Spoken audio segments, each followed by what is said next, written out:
சட்ட அமைப்பாளர், பொருளாளர், அறிவிப்பாளர், ஏனைய அறிவியல் கலைஞர்கள், கவிஞர்கள் அனைவருக்கும் எனது இனிய சலாம். அஸ்ஸலாமு அலைக்கும் வரஹ்மத்துல்லாஹி வபரகாத்துஹு. கவி என்பதே ஒரு சொல், வார்த்தைகள், ஒலி, சந்தம் மற்றும் உணர்வுகளின் வெளிப்பாடு.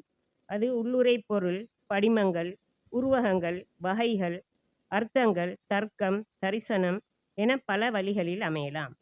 புனையப்படும் கவிகள் வாசகர்களின் புரியலிலும் அமைந்துள்ளன. இன்று எமது கவியரங்கத்தை அழகூட்ட பல கவிஞர்கள் ஆலமரத்தின் விழுதுகள் போல அழகாக அமர்ந்துள்ளனர். அவ்வகையில் முதற்கவியை இலக்கியம் படைத்து இலக்கணம் எனும் பால் குடித்து கவிக்கு ஆளுமை படைத்து கலைவலைக்கு கவியுரமூட்ட பசுமையாக வந்து பிறந்தவனே ராஜாதி ராஜன். சுமையாகிப் போனேன் எனும் தலைப்பில் தொலைந்த நாட்களையோ துள்ளித் திரிந்த காலங்களையோ என்னவோ எண்ணி கவி பாட வருகின்றார். செவிமடுப்போம் அவரது வரிகளை. கலைவல கலை இலக்கிய வட்டத்தின் கவியரங்கில் கவிதை பாடவும் கவிதை கேட்கவும் காத்திருக்கும் அனைவருக்கும் அன்பின் சலாம். அஸ்ஸலாமு அலைக்கும் வரஹ்மத்துல்லாஹி வபரகாத்துஹு. கவிதை என்பது காதுக்கு மட்டும் இனிமையானது அல்ல, அது உள்ளத்துக்கு சுகமானது, அது உயிருள்ளது, உயிரோட்டமானது, நிலையாக வாழ்வது. அது உலகத்தில் உயிர்கள் எல்லாம் அழிந்தாலும் அழியாத உயிருள்ளதாக கவிதைகள் வாழ்ந்து கொண்டிருக்கும். அன்று முதல் இன்று வரை கவிதை எழுதியவன் உலகத்தில் நிலையாக வாழ்ந்து கொண்டிருக்கின்றான். எல்லா கவிஞர்களும் வாழ்க என்று கவிஞர்களை வாழ்த்தி இன்றைய எனது கவிதை தலைப்பு சுமையாகி போனேன். கருவாகி உருவாகி இத்தரையில் விழமுன்னே, கருவாகி உருவாகி இத்தரையில் விழமுன்னே 10 திங்கள் தாயின் வயிற்றில் சுமையாகி போனேனே. கருவாகி உருவாகி இத்தரையில் விழுமுன்னே 10 திங்கள் தாயின் வயிற்றில் சுமையாகி போனேனே. தொட்டிலிலும் தந்தை தோள்களிலும் சுமையானது சில காலம், தொட்டிலிலும் தந்தையின் தோள்களிலும் சுமையாகி போனது சில காலம். துள்ளி திரிந்த பள்ளி பருவ முதல் இன்று வரை நடையினிலே என்னை சுமந்து தேய்ந்து போன பாதணிகள். சுற்றாடல் சுகமாக இருக்கிறது, பொழிந்த மழை எமக்கு புகழ் தருகிறது, நீண்ட சூட்டுக்கு பின்பு நல்லதொரு சுமை அழிந்துவிட்டது. தலைவரே, அன்னைக்கு சுமை என்றாய், தந்தைக்கு சுமை என்றாய், அதிரைக்கும் சுமை என்றாய், கட்டிலுக்கும் சுமை என்றாய், இறுதியிலே சுமந்து செல்கின்ற 4 பேருக்கு நீங்கள் சுமை என்று சொன்னீர்கள். இதுதான் வாழ்க்கையின் யதார்த்த தத்துவங்கள். தாயின் பிரசவம் அதுவும் ஒரு வலி. தாயின் பிரசவ வலியிலிருந்து மனித குலத்தின் மானிடம் வாழ்க்கை தொடங்குகிறது. பிரசவ வலி பொறுத்ததனால் வழி பிறந்தது, பிரசவ வலி பொறுத்ததனால் வழி பிறந்தது. உடல் வலி, உளவலி, தலை தொடக்கம் பாதம் வரை வலி காணும் நம் உடம்பு. உடல் வலி, உளவலி, தலை தொடக்கம் பாதம் வரை வலி காணும் நம் உடம்பு. தலைவலி பொறுத்தல் என்பது தாங்கொணா வாழ்க்கையின் வலி பொறுத்தல் என்று அர்த்தம். மாதர் குலத்துக்கு தலைவலி என்பது பொதுவான ஒரு வலி. நரம்பு மண்டலத்தின் அடாவடித்தனத்தின் வெளிப்பாடு வலி. துன்பங்களின் உணர்வு, உணர்ச்சி திறன், தசையும் எலும்பும் வலி காணுகிறது. பசு தன் கன்றை இழந்து பிரிந்த துயர் தாங்காமல் மன்னனிடம் மணி அடித்து நியாயம் கேட்டது, அதுவும் ஒரு வழியே. ஞாபகம் வருது. குஞ்சு வீடு, குட்டாஞ்சோறு, பட்டாம்பூச்சியோடு பறந்து திரிந்த காலம். குஞ்சு வீடு, குட்டாஞ்சோறு, பட்டாம்பூச்சியோடு பறந்து திரிந்த காலம். இச்சையோடு பேசும் பச்சை கிளிகள், மரங்கொத்தி, மஞ்சள் குருவி, சிவுர்ஹொரா, மைனா, நெற்குருவி லைத்து ரசித்தோம். இச்சையோடு பேசும் பச்சை கிளிகள், மரங்கொத்தி, மஞ்சள் குருவி, சிவுர்ஹொரா, மைனா, நெற்குருவி லைத்து ரசித்தோம். சைக்கிள் ஓட்டி சறுக்கி விழுந்தோம். சடுகுடு ஆடினோம். ஆறுகளில் குளங்களில் நீந்தி மகிழ்ந்தோம். சைக்கிள் ஓட்டி சடுகுடு சறுக்கி விழுந்தோம். சடுகுடு ஆடினோம். ஆறுகளில் குளங்களில் நீந்தி மகிழ்ந்தோம். முக்காடிட்ட முழுநிலா வெளிச்சத்தில் ஆப்பா பீப்பா விளையாடினோம். நிலாச்சோறுண்டோம், கதை கேட்டோம். முக்காடிட்ட முழுநிலா வெளிச்சத்தில் ஆப்பா பீப்பா விளையாடினோம். நிலாச்சோறுண்டோம், கதை கேட்டோம். குப்பிலாம்பின் குருட்டு வெளிச்சம் கும்மாளங்களுக்கு குறுக்கே வரவில்லை. குப்பிலாம்பின் குருட்டு வெளிச்சம் கும்மாளங்களுக்கு குறுக்கே வரவில்லை. புத்தகத்தின் கணமும் டியூஷனின் நெருக்கு வாரமும் பிள்ளை பராயத்தை நசுக்கிவிடவில்லை. புத்தகத்தின் கணமும் டியூஷனின் நெருக்கு வாரமும் பிள்ளை பராயத்தை நசுக்கிவிடவில்லை. காலம் மாறியது.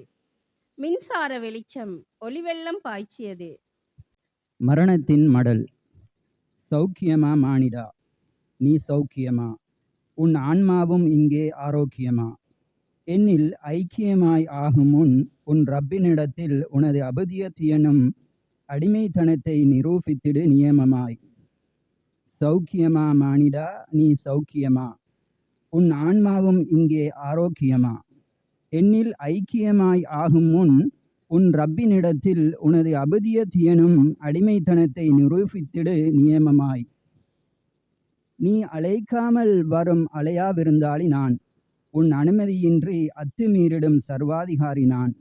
நீ அழைக்காமல் வரும் அலையா விருந்தாளி நான். உன் அனுமதியின்றி அத்துமீறிடும் சர்வாதிகாரி நான். மனிதா, நீ பிறந்தவுடன் உனது ஜனாசா தொழுகைக்கான அதானும் இகாமத்தும் உனது செவிகளில் அப்போதே கூறப்பட்டு விட்டதை மறந்துவிட்டாயா? மனிதா, நீ பிறந்தவுடன் உனது ஜனாசா தொழுகைக்கான அதானும் இகாமத்தும் உனது செவிகளில் அப்போதே கூறப்பட்டு விட்டதை மறந்துவிட்டாயா? இப்பூவிலகில் நீ பிறப்பதற்கு முன்னரே சிலரை நான் அழைத்து கொள்வேன். சில பொழுது பழசுகள் மூச்சிழித்து கொண்டிருக்க இளம் இலசுகளை அழைத்துச் செல்வேன். ஆழநோக்கு. சுழலும் பாருக்குள் உன்னை சுற்றியிருப்போரை பார்த்தாயா? சுழலும் பாருக்குள் உன்னை சுற்றியிருப்போரை பார்த்தாயா? வேடம் தரித்தும் வென்று நிற்போரை கண்டாயா? வேடம் தரித்தும் வென்று நிற்போரை கண்டாயா? வீழ்வோரை மிதித்து விளையாடி மகிழும் மானிட சமூகத்தை கண்டாயா? வீழ்வோரை மிதித்து விளையாடி மகிழும் மானிட சமூகத்தை கண்டாயா? பொய்யை விதைத்து பகட்டாய் வாழ்ந்து புண்ணியம் தேடும் புனிதர்களை கண்டாயா? பொய்யை விதைத்து பகட்டாய் வாழ்ந்து புண்ணியம் தேடும் புனிதர்களை கண்டாயா? மனிதம் இங்கு புதைந்து கிடக்கிறது. மனிதம் இங்கு புதைந்து கிடக்கிறது. ஏழையின் துயரெல்லாம் கண்ணீராய், யாருக்கும் கேளா ஓசையாய். தோள் கொடுக்கும் தோழனும் சறுக்கும் போது தூக்கிவிடும் உறவும். 4 பேர் தூக்கும் வரையில் மனைவி பிள்ளைகள் என்ற மனித வாழ்வில் இடையில் விட்டு போனவர்கள் பலர். தோள் கொடுக்கும் தோழனும் சறுக்கும் போது தூக்கிவிடும் உறவும். 4 பேர் தூக்கும் வரையில் மனைவி பிள்ளைகள் என்ற மனித வாழ்வில் இடையில் விட்டு போனவர்கள் பலர். ஏனெனில் அவர்கள் மனிதர்கள். உன்னை எப்போதும் தோள் கொடுத்து தாக்கி பிடிப்பேன், உன் துணையாக, கட்டிடமாக. ஏனெனில் நான் வெறும் மண். உன்னை எப்போதும் தோள் கொடுத்து தாக்கி பிடிப்பேன், உன் துணையாக, கட்டிடமாக. ஏனெனில் நான் வெறும் மண். என்னால் படைக்கப்பட்ட மனிதர்கள் பல வகை மாற்றம். என் தோள் மேல் ஏறி ஆடுகிறார்கள் சிலம்பாட்டம். என்னால் படைக்கப்பட்ட மனிதன் பல வகை மாற்றம். என் தோள் மேல் ஆடுகிறார்கள் நாள்தோறும் சிலம்பாட்டம். மீண்டும் ஒரு நாள் என்னிடமே வருவாய். அப்போது உனக்காக படுக்கையை விரித்து காத்திருப்பேன். மீண்டும் ஒரு நாள் என்னிடமே வருவாய். அப்போது உனக்காக படுக்கையை விரித்து காத்திருப்பேன். என்னுள் உன்னை கலந்திட. அப்போது நான் மண்ணாக இருப்பேன், நீ யாராக இருந்தாலும். வானவீதியில் மேக ஊர்வலம் காணும் போதிலே ஆறுதல் தரும். அப்போ இன்னைக்கு மேகங்கள் இப்படி அலையிறத ஒரு ஊர்வலமா காட்டி போட்டு அதை காண்ற நேரம் மனசுக்கு ஒரு ஆறுதல் வருமா. இப்போ மேக ஊர்வலம் ஒன்றுல ஆறுதல் வாரண்டால் அந்த காலத்துல கல்யாண ஊர்வலம்னு வைப்பாங்க. அப்போ இது ஒரு கன்னிப்பெண்ட கனவாக இருக்கும்னு சொன்னால் அந்த ஊர்வலத்தை காண்ற நேரம் அவளுக்கு ஒரு மனசுக்கு ஆறுதல் தரும். அதை எதுல இருந்து எடுத்தோம்னு சொன்னால் பருவமகள் விழிகளிலே கனவு வரும். பருவமகளுக்கு என்ன கனவு இருக்க போகுது? அந்த திருமணத்தை பத்தின கனவு தான் இருக்க போகுது. அதான அந்த பாட்டு முடியுது. இப்போ அவ்வளவு நேரம் தனியாக நிலவை மட்டும் படிச்சு போட்டு சிற்றின்பமே கலக்காம இயற்கையை மட்டும் ரசிச்சு கண்டு இருந்த கவிஞர் கடைசியில வந்து கொஞ்சம் இடறிப்பட்டார். என்னது? பருவமகள் கனவின் விழிகளிலே கனவு வரும். அதையும் சும்மா மரியாதையா பட்டும் படாமலும் கொஞ்சம் விரசத்தை கலந்து சொல்றாரு. அந்த யாரு அம்பிகாவதி அமராவதி கதையில போல. கவிதைகள் மூளைக்கு தீனி போடுமா என்று கேட்டால் அது அவரவர் பார்வையில் அவரவருக்கான தீனியை போடும். அந்த வகையில் ஒவ்வொரு கவிஞனும் அவன் நோக்கும் அல்லது அவனது நோக்கம் எவ்வாறு இருக்குமோ அந்த நோக்கத்தின் அடிப்படையில் அவனது எழுத்துக்கள் சொற்கள் கோர்வையாகி கவிதைகளாக பிறக்கின்றன. இங்கே வறுமை என்ற தலைப்பு எல்லோரும் அறிந்த தலைப்பு தான். ஆனாலும் அதை வித்தியாசமான கோணத்தில் எங்கள் கல்வியோடு இணைத்து எழுதியிருக்கின்றேன். வறுமை இது சோற்று பருக்கைக்காய் நொந்து போய் உழைத்து சொந்தம் மெச்ச வேண்டுமென சொத்து சேர்க்க வழிகள் தேடி முடியாமல் போன தோல்வியின் வறுமை கதை அல்ல. இது அறிவின் நூற்றின் ஆழம் சென்று அள்ளிப்பருக ஆசைப்படாத வற்றிப்போன ஆசிரியத்தின் அழகற்ற கரடுமுரடான வறுமை கதை. இது அறிவின் நூற்றின் ஆழம் சென்று அள்ளிப்பருக ஆசைப்படாத வற்றிப்போன ஆசிரியத்தின் அழகற்ற கரடுமுரடான வறுமை கதை.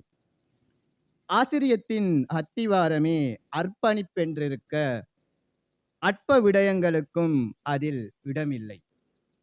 ஆசிரியத்தின் அத்திவாரமே அர்ப்பணிப்பென்றிருக்க அற்ப விடயங்களுக்கும் அதில் இடமில்லை. அடடா, உள்ளத்தின் வறுமை அங்கும் இங்கும் எங்கும் எம் பள்ளிக்கூடங்களில் ஆசிரிய மனங்களில் அதிகமாய் பாவம் நம் ஆசிரிய மனங்கள் வறுமையில் அழாமல் இன்னும் குதூகலிக்கின்றன. குட்டு போட்டால் கூட குறைந்தது ஒரு பக்கத்தையேனும் குறைவில்லாமல் வாசிக்க குமட்டும் மனங்களும். குட்டு போட்டால் கூட குறைந்தது ஒரு பக்கத்தையேனும் குறைவில்லாமல் வாசிக்க குமட்டும் மனங்களுள்ள ஆசிரிய மனங்களில் வாடை வீசுகிறது வாசிப்பின் வறுமை. திருந்திக்கொள். பனித்துளிகள் புல்நுனியில் காட்சி தரும் நேரம் அழகாக பிரதிபலிக்கின்றது. நான் துளி நேரமதில் உருகிடுவேன் என்பதை தான் அறியாது. ஆனால் சூரியன் ஒளிந்திருந்து பார்த்து பளிச்சென வந்ததும் பனித்துளி வெப்பத்தால் காணாமல் போயிடும். ஆனால் அதை அறியாத பனித்துளி ஈசல் அதன் வாழ்வு கனப்பொழுதில் அழிந்திடும் என்பதை அறியாது தாண்டவமாட ஒளியை நோக்கி வரும். கனப்பொழுதில் வாழ்வு குடிமூழ்கி போயிடும். ஊர்ந்து செல்லும் எறும்பை பார்த்து கற்றிட முடியும். அங்கு இளமை மட்டுமா ஊர்ந்து செல்கின்றது? இல்லை, தாய்மை, உறவுகள், பிறப்புகள், நண்பர்கள் என அனைத்து பருவங்களும் ஒன்றாக அழகாக ஊர்ந்திடும் அழகு பார்.